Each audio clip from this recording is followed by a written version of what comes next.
Саламатсыздарбы, Топ Хайп YouTube каналынын жалпы катталуучулары. Кайрадан сиздер менен Топ Хайп каналы.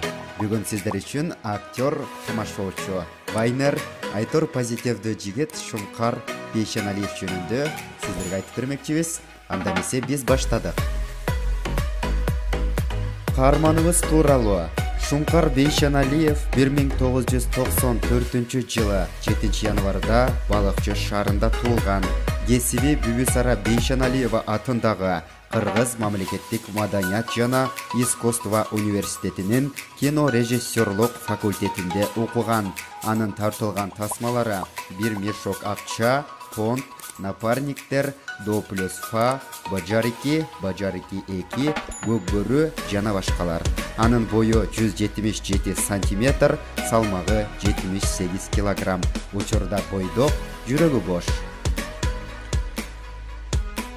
Шумкар мырзанын айтуусунда ал тамашоого 11 классында келген. Ал жашоодо тартынчак экенин айтат.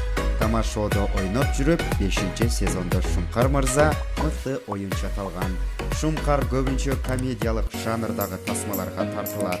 Анын алгачкы гонорары Эрнис Абдыжапаровдун до плюс фа тасмасына тартылып, 500 сом алып кубанганын айтканы бар. Шумкар Бейшеналиев Көкбөрү тасмасына тартылып да көптөгөн күйөрмандарды таап алды десек болчудай.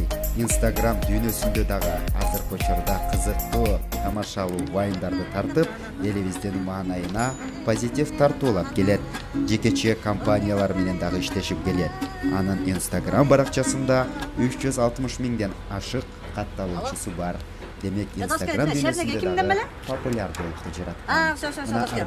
Топ Хайп каналынын жалпы катталуучулары кезектеги каарманыбыз Шумкар Бейшеналиевдин кызыктуу маалыматтары туурасында айтып бердик.